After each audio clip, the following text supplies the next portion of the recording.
Madam ఒక్కసారి వారానికి ఒక్కసారి అయినా దోమల మందు కొట్టిస్తే బాగుంటుందేమో. ఈ రోడ్లు లేవు, వెళ్ళడానికి బాగా ఇబ్బంది ఉంది.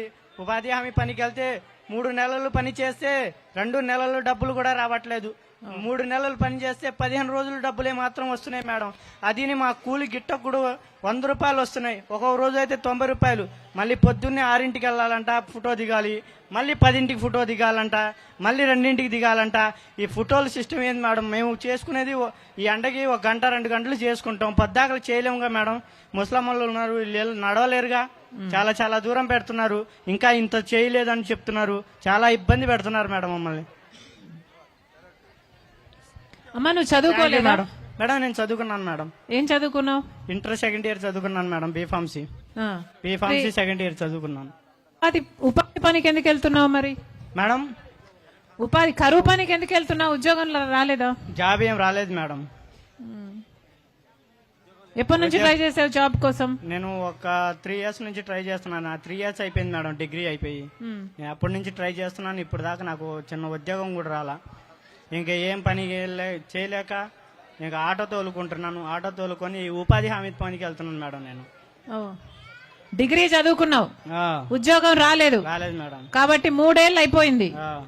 ఆటో తోలుకుంటున్నావు. మేడం. అప్పుడప్పుడు ఉపాధి హామీ పనికి వెళ్తున్నావు. ఆటో కిరాయి ఏం లేనప్పుడు ఉపాధి హామీ పనికి వెళ్తున్నాను madam. Thank you madam. Thank you అమ్మా.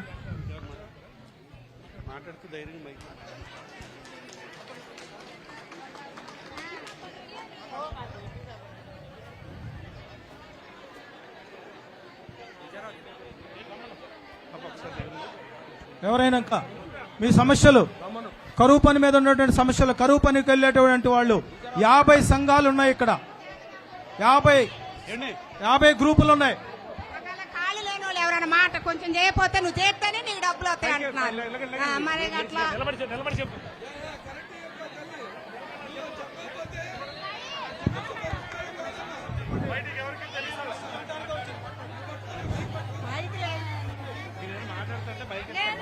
కాదు మేడం, కాలి నొప్పులతో వెళ్తున్నాం పనికి. వెళ్ళినా కూడా చేతగా చేసినా కూడా ఎందుకు చేయరు మీరు? ఇది చేస్తేనే వస్తాయి, లేకపోతే లేదని అట్లా చేసినా కూడా 3 సార్లు ఫోటో తీయటానికి రమ్మంటున్నారు. మాకు పోవటానికి ఓపిక లేదు. మేము రెడ్డిస్ పుడకబుట్టిన ఆ పని చేయాల్సి వస్తుంది. మేము లేనోళ్ళం. చేసినా కూడా ఏంది మీరు చేసిన అంటున్నారు. ఇక్కడ సమస్య కాదండి, అది అక్కడ పెట్టే సమస్య. ఇక్కడ పనిచేసే అమ్మాయిలు పెట్టే సమస్య అయితే కాదు. అక్కడ మమ్మల్ని ఊరుకోవట్లేదని వాళ్ళు అంటున్నారు. అది ఇక్కడ జరిగేది. సో ఉపాధి హామీ పని సరిగ్గా జరగటం లేదు. ఇందాక అబ్బాయి చెప్పినట్టుగా పేమెంట్ సరిగ్గా ఇవ్వటం లేదు. ఎప్పుడు చూసినా స్క్రూటినీ, టార్గెట్లు, మెజర్మెంట్లు అని వచ్చిన వాళ్ళకి 1000 వస్తున్నాయండి. వచ్చిన వాళ్ళకి 1000 వస్తున్నాయి. ఎవరికన్నా అసలే రాకుండా పోతున్నాయి. వచ్చిన వాళ్ళు సంతోషపడుతున్నారు, రాని వాళ్ళు మాత్రం బాగా బాధపడుతున్నాం. అసలు పని చేయని వాళ్ళకి డబ్బులు పెడుతున్నాయా? పని చేసినా పని చేసిన వాళ్ళకి కూడా రావట్లేదండి. ఒక్కోసారి చేసిన వాళ్ళకైతే రావటం లేదు. ఒక్కొక్కరు చేసిన దానికంటే ఎక్కువ కూడా వస్తున్నాయి. మరి అదే న్యాయమండి అసలు? అంతే కదా. ఇంకా ఎవరైనా మీ సమస్యలు చెప్పుకునేవాళ్ళు?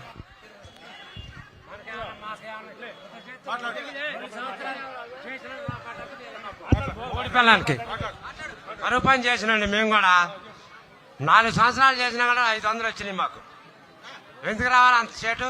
4 సంవత్సరాలు చేస్తే అసలు అవతల డబ్బులు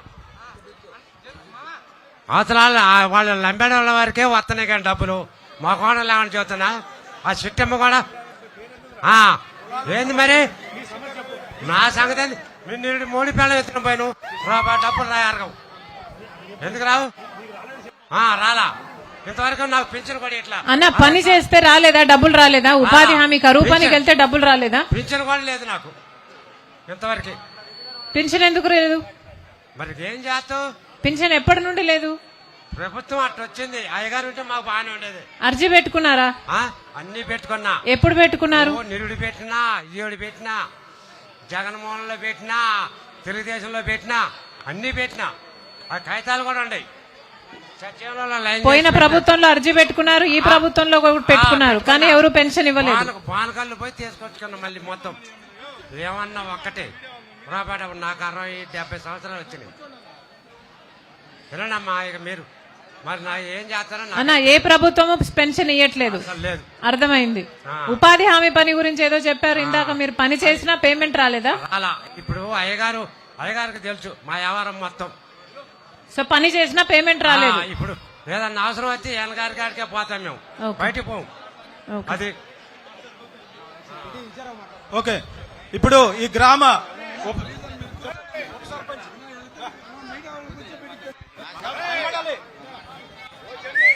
వేదిక మీద ఉన్నటువంటి శర్మిలమ్మ గారికి, కర్ణాటక అప్పారావు గారికి మా హృదయపూర్వక ధన్యవాదాలు. మేడం, అదివరకు కరువు పనిలో డబ్బులు ఇచ్చేటప్పుడు ఇంటికి వచ్చి మేమే దగ్గర ఉండి తీసుకొని పోయేవాళ్ళం అప్పట్లో. ఇప్పుడు కరువు పనికి పోతే 3 సార్లు ఫోటో తీయాల, పొద్దుపూట బావాలా, మళ్ళీ మధ్యాహ్నం దిగాల. శనివారం అయితే మళ్ళీ ఉదయం పూట 6ంటికి 5ంటికి వెళ్ళిపోవాలా, మళ్ళీ 6ంటికి పోవాలా. ఆ డబ్బులు ఎప్పుడు పడుతున్నాయి ఎప్పుడు పట్టలేదు కూడా తెలియట్లా. ఆ బ్యాంక్ కోటికి దగ్గరికి పోతేనే వాళ్ళు సర్వర్ పని చేయట్లా, అది పని చేయట్లా, ఇది పని చేయట్లా అని చెబుతున్నారు. అదివరకు అయితే బ్యాంకులో డబ్బులు ఇచ్చేటప్పుడు మామూలుగా మన ప్రభుత్వం ఉన్నప్పుడు ఒక మనిషిని పెట్టేవాళ్ళు, ఆ మనిషి ద్వారా ఇంటికి వచ్చి తీసుకొని పోయేవాళ్ళం. ఇప్పుడు ఆ పనే లేదు అసలుకి. ఎప్పుడు వస్తున్నాయి ఎప్పుడు పోతున్నాయో కూడా తెలియట్లా. ముఖ్యంగా మా ఊర్లో ఉన్న సమస్యలు, ముందు డ్రైనేజ్ ఒకటి లేదు మేడం. మాకు వాటర్ ఫెసిలిటీ కూడా సరిగా లేదు. ఇక్కడ నుంచి మా ఊరికి వాటర్ ఫెసిలిటీ ఉంది, 1 కిలోమీటరే ఉంటుంది. డ్రింకింగ్ వాటర్, తాగే వాటర్ మేడం.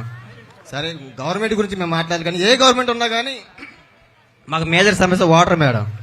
ఏ ఇంటికైనా 2 బిందెలే వచ్చేది నీళ్లు, అసలు వాటర్ అనేది లేదు.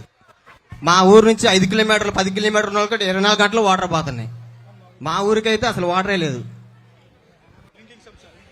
అంతేనమ్మా? 2 బిందెలే నీళ్ళు వస్తున్నాయా? నీళ్ళు లేవా? అవును మేడం. నీళ్ళు రావట్లేదా? మంచి నీళ్ళు లేవా? లేవు మేడం. అదివరకు 1000 మంది జనాభా ఉన్నప్పుడు కూడా 2 ఉన్నాయి మేడం ట్యాంకులు. ఇప్పుడు 1500 మంది 18 మంది జనాభా ఉన్నా కానీ అదే 2 ట్యాంకులు, వాటర్ ఫెసిలిటీ లేదు. ఆ బిందెలు రోజు పంపుల కాడ గొడవలే. మా ఊరు నుంచి 8 కిలోమీటరే, ఇక్కడ నుంచి కిలోమీటరే. మేజర్ సమస్య కొంచెం ఈ సైడ్ కాలంలో కూడా లేవు మేడం. దాని గురించి కూడా సైడ్ కాలాలి మేడం. Drainage madam. అవును madam. Thanks madam. Thank you అమ్మా. థ్యాంక్ యూ అమ్మా. మరి థ్యాంక్ యూ. మహిళలు మాట్లాడతారంటమ్మా. మైక్ మాట్లాడు. మా వారికి కన్ను లేదండి, కన్ను లేదు, పెన్షన్ రావు. కన్ను లేదు, పెన్షన్ రావట్లేదా? ఆ, ఎక్కడో తిరిగిన హాస్పిటల్కి ఆ, డాక్టర్ సర్టిఫికేట్ ఇట్లా తిప్పించుకుంటున్నారు కానీ ఇవ్వట్లేదు. ఆహా. అది ఎప్పటి నుంచమ్మా అర్జీ ఎప్పుడు పెట్టుకున్నారు? నేను చాలా సార్లు పెట్టినాడు, తాడేపల్లిగూడెం కూడా వెళ్ళొచ్చు. ఎక్కడికి వెళ్ళినా గానీ మళ్ళీ ఎన్ని ఎన్ని ఎన్ని సంవత్సరాల నుంచి పెట్టుకుంటున్నారు అర్జీ? 4 సంవత్సరాలు అయిందండి. 4-5 సంవత్సరాల నుంచి పెట్టండి. ఓకే. ఇస్తోలే అంటున్నారు, ఇవ్వట్లేదండి. పర్సంటేజ్ లేదంటున్నారా? ఇది కూడా కాని రాకపోతే ఇస్తామంటున్నారండి. అది ఓకే. ఏమ్మా అక్కడ మాట్లాడుతున్నారు, ఎవరో చెయ్యొద్దండి, మైక్ ఇస్తాను. ఓకే, ఈ మైక్ అక్కడికి ఇవ్వండి అమ్మా. ఇటు రండి, మీరు తప్పుకోండి కొంచెం. మీరు కొంచెం తప్పుకుంటే అమ్మ మాట్లాడుతుంట, మరి శర్మిలమ్మ గారు వింటారు ఆ మాట. మన సమస్యలు చెప్పుకోవడానికి వచ్చాం, కొంచెం జరగమ్మా.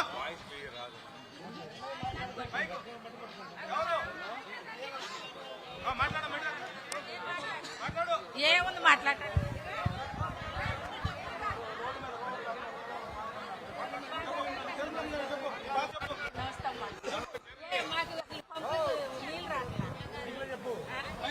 నీళ్ళు మాకు బజార్ని అసలు ఒక్క చుక్క కూడా రావట్లా. 2 బిందెలు 3 బిందెలే కట్ అయిపోతున్నాయి. ఇక మరి సైడ్ కాలువలు కూడా లేవు. అది సరే అమ్మా, నమస్తే. మేము మీ అన్న కాడి నుంచి మీ నాన్న కాడి నుంచి మీదే పార్టీ మాది. Okay, right, good. చెప్పు పెద్దయినా, నీ సమస్య ఏంటి చెప్పు తల్లికి. హలో శర్మమ్మ గారు, నా కొడుకు మనవడు చనిపోయారంటే ఏ నాయకుడు ఎవరు చేయట్లేదు. మొత్తం దాంతోనే 2 కొడుకుని మనవడు చంపిపోయి దాంతోనే కేసులు పెట్టించారు మళ్ళీ మా మీద. ఈ ఎస్ఐలు వీళ్ళంతా, ఎస్ఐ గారు వీళ్ళంతా కూడా ఆమెకెళ్ళి సపోర్ట్ చేసి లంచాలు తీసుకొని మమ్మల్ని బయటికి రాకుండా అటు చేస్తున్నారు సార్. కొడుకు చచ్చిపోయిన మనవడు చంపింది పోయింది. ఏ నాయకులు చేయట్లేదు సార్. ఒక మనవడు ఉంటే ఆ మనవడు కూడా వదిలేసింది పోయింది. మా గతి అలోమయంగా ఉంది సార్. మరి అన్యాయం అయిపోయినాం మేము. ఏమండి ఒకసారి హలో,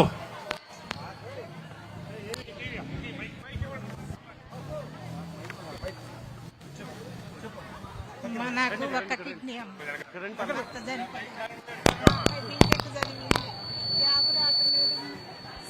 జాబ్ చేశాడమ్మా, కానీ నా కోసం ఇంటికి రావాల్సి వచ్చింది. జాబ్ లేక ఇప్పుడు ఖాళీగా ఉంటున్నామ్మా. నా కొడుకు నేను ఒక్క కిడ్నీతో చాలా ఇబ్బందులు పడుతున్నాను. చాలా పేదవాళ్ళం అమ్మ. అది చెప్పుకుందామని నా కొడుకు జాబ్ కావాలమ్మా. బీటెక్లో కూడా మంచి మార్కులు వచ్చినాయి, మంచిగా చదువుకున్నాడు. ఈరోజు మా అమ్మాయికి అడిగిపోయిందమ్మా, లేకపోతే ఇక్కడికి వచ్చేవాడు. అదే అప్పారావు గారికి కూడా తెలుసమ్మా. నాదే 3 సంవత్సరాలు ఆరోగ్యశ్రీ లేదమ్మా. నాకు డబ్బులతోటి కిడ్నీ తీసేశారు. 6 సార్లు కుట్లేశారమ్మా. నా 6 నెలలు హాస్పిటల్లోనే ఉన్నాడు మా అబ్బాయి. అప్పుడు జాబ్ పోయిందమ్మా. అప్పటి నుంచి ఇప్పుడు పెన్షన్ వస్తుందమ్మా. పెన్షన్ వస్తుంది. అది మా అబ్బాయికి జాబ్ లేదమ్మా. ఒక కిడ్నీతో చాలా ఇబ్బంది పడుతున్నా. ఏం పని చేయలేను, ఎక్కడికి పోలేదు. చాలా పేదవాళ్ళమమ్మా. రెడ్డిసేనమ్మా, ఇక్కడ ఉంటున్నాము. అది మా అబ్బాయికి ఏదన్నా జాబ్ కావాలమ్మా, దానికోసం చెప్దామని వచ్చి.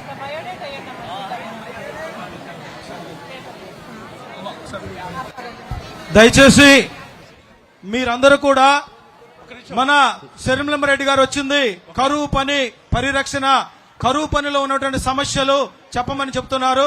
కనుక దయచేసి ఆ కరువు పని మీద సమస్యల మీద చెప్పండి, శ్రద్ధగా ఆలకిస్తారు. మాట్లాడండి.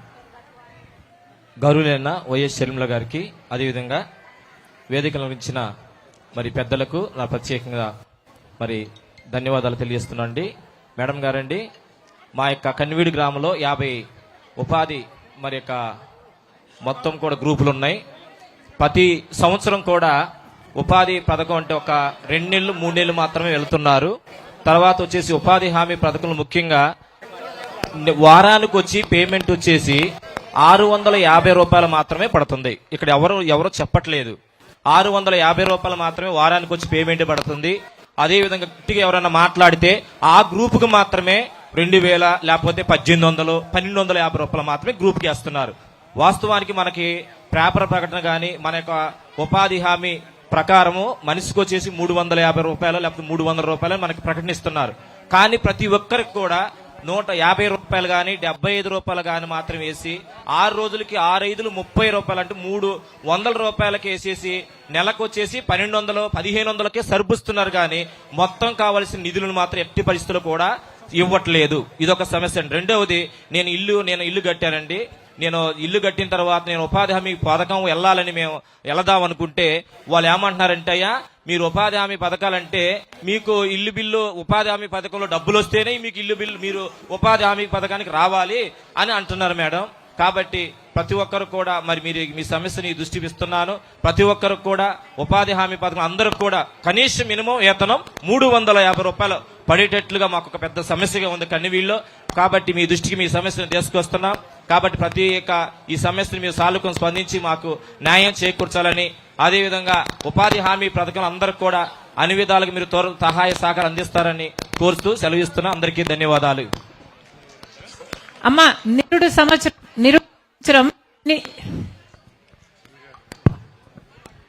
సంవత్సరం ఎన్ని రోజులు పని చేశారు, ఎన్ని రోజులు పని ఇచ్చారు ఉపాధి హామీ పథకానికి వెళ్ళాలంటే మాకు ఇల్లు బిల్లు 30,000 ఆగిపోయింది మేడం.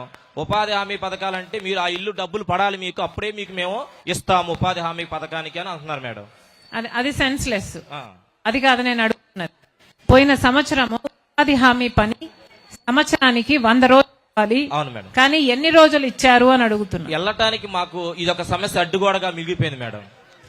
మీ పర్సనల్ అడగట్లేదు, జనరలీ ఊర్లో ఉపాధి హామీ 100 రోజులు పని ఇచ్చారా? నిరుడు 75 రోజులు 80 రోజులు మాత్రమే చేస్తున్నారు మేడం. మొత్తం కూడా టోటల్ గా వచ్చేసి 100 రోజులు మాత్రం పని ఎక్కడా చేయలేదు మేడం.